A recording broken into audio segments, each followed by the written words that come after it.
আসসালামু আলাইকুম। স্লিংশট সম্পর্কে আমি প্রতিনিয়ত ইউজারদের প্রবলেম নিয়ে কথা বলে থাকি। রাবার সংক্রান্ত বিষয়ে আজকে আপনাদের উদ্দেশ্যে কিছু কথা বলবো। আমার হাতে কিছু স্লিংশটের এটা কত 75 mm রাবার আছে। তো আমি আজকে কথা বলবো রাবার বাঁধা সম্পর্কে। তো আমি আগেও একটা ভিডিও আপনার পোস্ট করছি রাবারটা বাঁধার সঠিক নিয়ম সম্পর্কে। তো তখন আমি দেখাইছি রাবারটা বাঁধা, এই যে ফ্ল্যাট রাবারটা এইভাবে ভাঁজ করে, জানি না ক্যামেরা দেখা যাচ্ছে কিনা, ভাঁজ করে পাউসে, এইভাবে ভাঁজ করে পাউসে ভিতরে প্রবেশ করার পরে আপনার অ্যাম্বার বেল দিয়ে বাঁধা।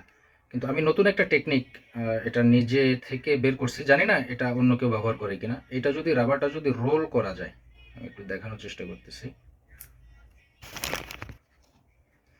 এই যে আপনারা ক্যামেরায় ভালো দেখতে পাচ্ছেন কিনা, এভাবে যদি রোল করে, মানে এইভাবে পেঁচিয়ে যদি রোল করে আপনারা পাউসে প্রবেশ করার পরে এই অবস্থায় যদি আপনারা অ্যাম্বার বেল দিয়ে বাঁধতে পারেন, তাহলে রাবার ছেঁড়ার যে সমস্যাটা, এই সমস্যাটা অনেকাংশে কমে আসবে।